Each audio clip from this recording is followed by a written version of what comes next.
बिहार में कांग्रेस दफ्तर पर भारतीय जनता पार्टी कार्यकर्ताओं का हमला।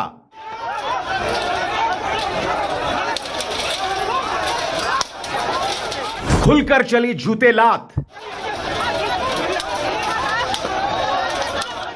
तमाशबीन बनी रही पुलिस। हेलो गाइस, अस्सलाम वालेकुम, नमस्कार, सत श्री अकाल। उम्मीद करते हैं कि आप लोग ठीक होंगे इंशाल्लाह, और हम भी ठीक हैं। हम लाए हैं अविनाश शर्मा की ज़बरदस्त न्यूज, जो कि राहुल गांधी पर थी आधारित है। राहुल गांधी के ऊपर इल्ज़ाम लगाए थे बीजेपी सरकार ने। तो हम चाहते हैं ये वीडियो आप लोग भी देखें और अविनाश शर्मा जी को बहुत ही सपोर्ट करिए, क्योंकि ये सच्चे पत्रकार है। इनकी पत्रकारिता हमें बहुत ही अच्छी लगती है। तो दोस्तों देखिए, इनकी वीडियो बहुत ही जबरदस्त है। बिहार में कांग्रेस दफ्तर पर भारतीय जनता पार्टी कार्यकर्ताओं का हमला।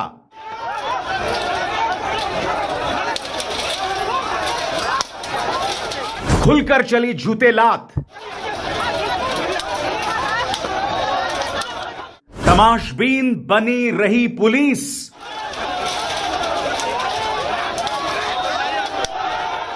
राहुल गांधी के बयान से बढ़ा विवाद।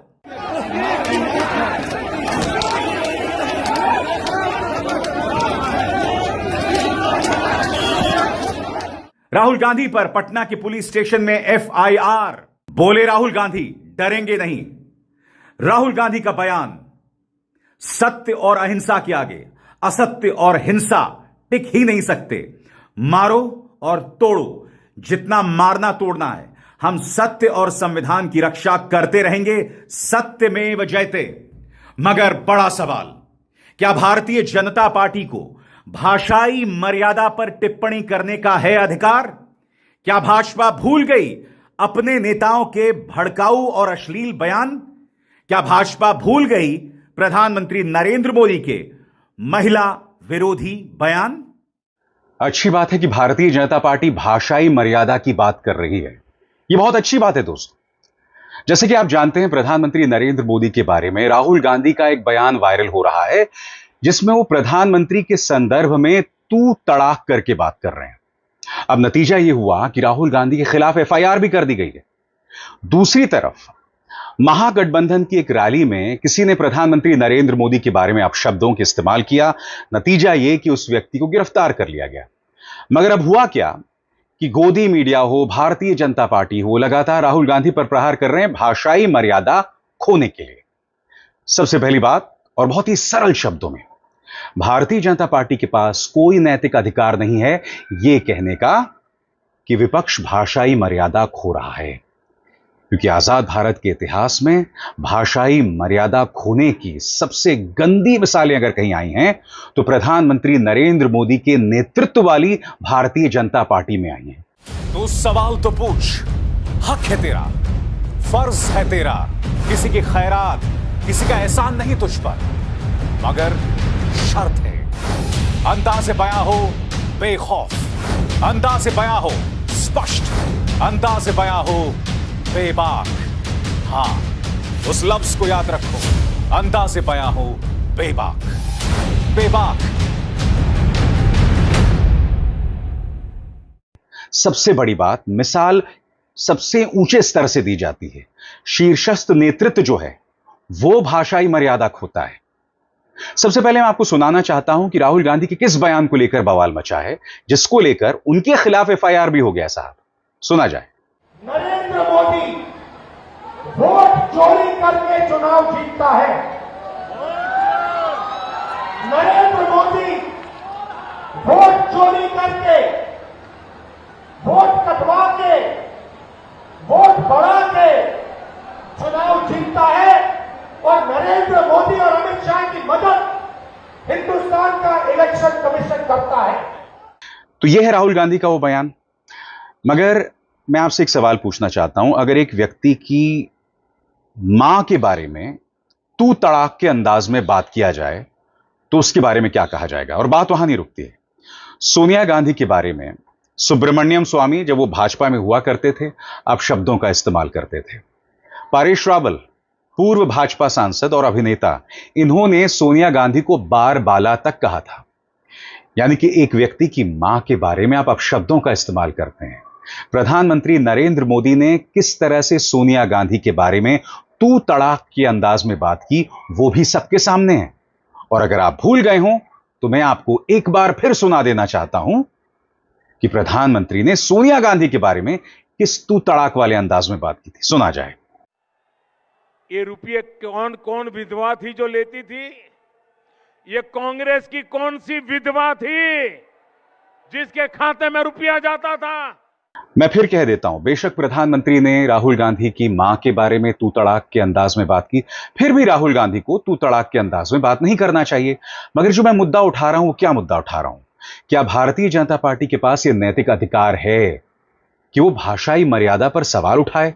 और अगर वो सवाल उठा रहा है तो ये बहुत ही वेलकम चीज है, इसका स्वागत किया जाना चाहिए, क्योंकि सबसे ज्यादा गालीबाज इसी पॉलिटिकल पार्टी में है।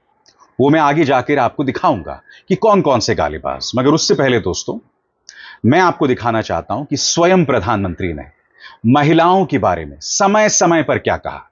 याद कीजिएगा, गुजराती में उनका एक भाषण था जब उन्होंने सोनिया गांधी को जर्सी काऊ कहा था, जर्सी गाय कहा था, और राहुल गांधी को उनका बछड़ा कहा था। फिर याद कीजिएगा, जब डिसलेक्सिया पर एक छात्रा प्रधानमंत्री से पूछ रही थी डिसलेक्सिया के बारे में, तब उन्होंने उस मामले को जोड़ दिया था राहुल गांधी के साथ और उनकी मां के साथ। यानी कि यहां पर भी प्रधानमंत्री ने डिसलेक्सिया, जो कि एक बहुत गंभीर प्रॉब्लम है, उसका मजाक बनाते हुए राहुल और उनकी मां दोनों का मजाक बना रहे थे।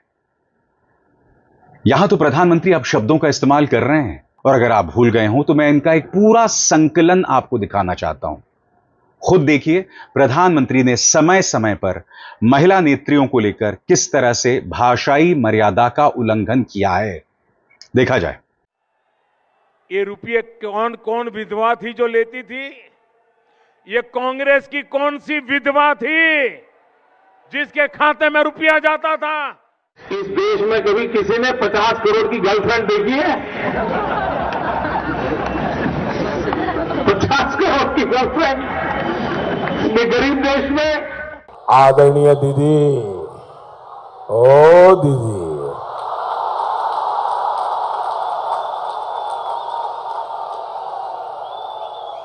दीदी, ओ दीदी,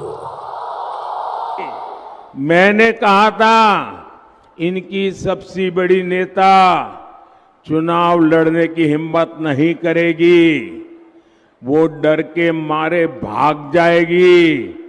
और वो भाग करके राजस्थान गई और राजस्थान से राज्यसभा में आई, और हुआ भी यही। और फिर याद कीजिएगा दोस्तों, संसद के अंदर रेणुका चौधरी, कांग्रेस की नेता, हंस रही थी।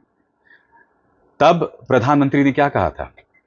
प्रधानमंत्री ने कहा था कि अध्यक्ष महोदय, रामायण के बाद इस तरह की हंसी अब जाकर सुनाई दी है।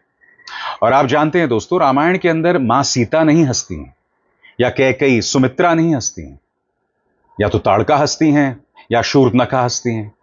मगर प्रधानमंत्री ने यह संसद के अंदर कहा था, कहीं और नहीं, संसद के अंदर। मैं इसलिए कह रहा हूं दोस्तों, क्या भाजपा को यह नैतिक अधिकार है कि वो दूसरों पर प्रहार करे भाषाई मर्यादा को लेकर? मगर चलिए, वो नैतिक अधिकार आपके पास नहीं है। मगर फिर भी मैं कहता हूं, अगर आप भाषाई मर्यादा पर चर्चा कर रहे हैं तो मैं इसका स्वागत करता हूं। मगर सबसे पहले गिरबान में भाजपा को झांकना पड़ेगा, ठीक है? पहला पत्थर वही मार सकता है जो पापी ना हो। अब मैं एक एक करके, रमेश बिधूड़ी, कहीं और नहीं, संसद के अंदर, ए मुल्ले, ए कटुए, ए आतंकवादी। बीएसपी के सांसद दानिश अली के बारे में यह इनकी शब्दावली थी। पीछे हर्षवर्धन और रविशंकर प्रसाद बैठे हुए थे, हंस रहे थे। सुनिए क्या कहा था रमेश बिधूड़ी ने। उग्रवादी सिरे ले रहे हैं, उग्रवादी बोलने भी तो कभी खड़ा होगा, ये बता रहा हूं। उग्रवादी कटवे सर, ये जो श्रेय अगर जाता है तो देश के प्रधानमंत्री को जाता है। दानिश अली जी, प्लीज ये आतंकवादी है, उग्रवादी है, ये मुल्ला आतंकवादी है। इसलिए सर, अभी मैं बताना चाहता हूँ, अधीर रंजन जी अभी शोर मचा रहे थे, लिस्ट पढ़ रहे थे, उस लिस्ट में अधीर रंजन जी जब Please sit down. 1975 से Danny, लेकर अभी please sit तक down. इसकी If बात anything करते wrong- रहना जी, बाहर देखो इस मुल्ले If को। anything wrong, और आगे बढ़ने से पहले एक जरूरी संदेश। मेरे कार्यक्रमों के लिए आप नोटिफिकेशन का इंतजार मत कीजिए, मेरे चैनल में जाइए और खुद जाकर कार्यक्रम देखिए और रहिए अपडेटेड। और हां, ज्वाइन कीजिए मेरा चैनल, देखिए यह जरूरी संदेश। स्वतंत्र और आजाद पत्रकारिता का समर्थन कीजिए, सच में मेरा साथी बनिए। बहुत आसान है दोस्तों, इस ज्वाइन बटन को दबाइए और आपके सामने आएंगे ये 3 विकल्प, इनमें से एक चुनिए और सच के इस सफर में मेरा साथी बनिए। तो चलिए बताइए, क्या अमित शाह ने रमेश बुधुड़ी को डांट लगाई? जेपी नड्डा ने तलब जरूर किया था, मगर क्या कोई एक्शन लिया उनके खिलाफ? नहीं लिया। अब इनसे मिलिए माननीय गौरव भाटिया। इन्होंने तो राहुल गांधी के बारे में एक प्रेस कॉन्फ्रेंस में जो कहा, मैं उसे दोहरा भी नहीं सकता हूं। यानी कि सोचिए, भारतीय जनता पार्टी के नेताओं ने इस तरह से तमाम मर्यादाओं का उल्लंघन कर दिया है कि अब वो जी शब्द का इस्तेमाल, जी फॉर आप खुद पता लगा लीजिए, खुद सुन लीजिए किस शब्दावली का इस्तेमाल यहां पर गौरव भाटिया ने कहा, मैं उसे दोहरा भी नहीं सकता। सुना जाए। सबसे पहले इस पूरे प्रकरण में भी जो नाम सामने आ रहा है वो नाम आ रहा है जॉर्ज सोरेस। जॉर्ज सोरेस फिर से, मतलब मैं अगर कहूं गांधी और सोरस, गांडोज, ये तस्वीर है, ये पूरे भारत में हर कोई कह रहा है। और ये इसलिए उठा रहा हूं कि शर्म नहीं आती इन लोगों को। जॉर्ज सोरोस को भारत का ठेका देना चाहते हो तुमसे सवाल पूछा कि भाई ये जॉर्ज सोरोस अंकल कौन है? राहुल गांधी के मुंह से एक शब्द नहीं निकला। भारतीय जनता पार्टी की एक पूरी जमात है प्रवक्ताओं की। संबित पात्रा अब तो खैर सांसद हैं, इसके अलावा प्रेम शुक्ला, हर दूसरे डिबेट में यह व्यक्ति गाली गलौज करता है, मगर फिर भी भाजपा इसे डिबेट्स में भेजती है। तो मैं फिर कहना चाहता हूं, संबित पात्रा जो यहां बयान दे रहे हैं, राहुल गांधी की भाषाई मर्यादा पर सवाल उठा रहे हैं, क्या संबित पात्रा जो भाजपा के प्रवक्ता रहे हैं, उन्हें अधिकार है यह बात कहने का जो आप कह रहे हैं? सुना जाए। इलेक्शन कमीशन को भी आप चोर कहते हैं, प्रधानमंत्री को चोर कहना, इलेक्शन कमीशन को चोर कहना, सुप्रीम कोर्ट के खिलाफ कहना, ईवीएम को चोर कहना, सीबीआई, ईडी इत्यादि जितने संस्थाएं हैं सबको चोर कहना, सब चोर हैं। और जो बेल पे बाहर है वही ठीक है, बाकी सब खराब है। एक जमाना था जब कही जाती थी, इनका खुद का नारा था, गली गली कांग्रेस है। आज गाली वाली कांग्रेस है। कोई गली गली कांग्रेस नहीं है, ये गाली वाली कांग्रेस है। और आपको लगता है गाली देकर आप अगर आगे बढ़ सकते हैं तो आपको मुबारक हो। गाली से इस देश में कोई आगे ना बढ़ा है ना बढ़ सकता है। और मैंने अभी अभी आपको सुनाया गौरव भाटिया ने क्या कहा। प्रेम शुक्ला डिबेट्स में क्या कहते हैं हम सब जानते हैं। शहजाद पूनावाला किस तरह से अपनी भाषाई मर्यादा खोता है, अव्वल दर्जे का अवसरवादी आदमी। और सबसे बड़ी बात यह है, भाजपा का विवादित सांसद निशिकांत दुबे, कायर नंबर 1, पत्रकारों पर हमला करना होता है तो लोकसभा में अपने विशेषाधिकार का इस्तेमाल करता है। इस व्यक्ति ने महुआ मोइत्रा और कांग्रेस की नेता दीपिका पांडे सिंह, इनके बारे में नगर वधु शब्द का इस्तेमाल किया था। आप जानते हैं ना नगर वधु कौन होता है? सरल शब्दों में वैश्या होती है नगर वधु। क्या इन पर कोई एफआईआर दर्ज हुआ? इस व्यक्ति ने, मुझे बहुत पहले याद है, सोनिया गांधी के बारे में अपशब्दों का इस्तेमाल किया था। तो कहने का अर्थ साफ है, सोनिया गांधी पर भाजपा के बड़े बड़े नेता, प्रधानमंत्री से लेकर इस वाहियात सांसद निशिकांत दुबे तक, सब अपशब्दों का इस्तेमाल करते हैं। और फिर आप ये उम्मीद कर रहे हैं कि राहुल गांधी मर्यादा का अनुसरण करें। बिल्कुल करना चाहिए मर्यादा का पालन, मगर क्या भाजपा अपने गिरबान में झांकेगी? क्या वो अपने विवादित प्रवक्ताओं पर लगाम लगाएगी? क्या प्रधानमंत्री नरेंद्र मोदी सार्वजनिक मंच पर आकर कहेंगे कि मैंने जो विपक्ष की नेत्रियों के बारे में कहा था वो गलत था? लिहाजा आपको कोई अधिकार नहीं है इसे मुद्दा बनाने को लेकर, क्योंकि आप इस मुद्दे पर नैतिकता खो चुके हैं। क्यों? बात आई समझ में? नहीं आई? अभिसार शर्मा को दीजिए इजाजत। नमस्कार दोस्तों, कैसी लगी ये वीडियो? उम्मीद करते हैं बहुत ही अच्छी लगी है वीडियो। तो ऐसे ही आप लोग हमें सपोर्ट करते रहिए और हम चाहते हैं कि प्लीज़ हमारे चैनल को सब्सक्राइब कर लें और आने वाली अभिसार शर्मा जी की वीडियो हम आप तक शेयर कर सकें।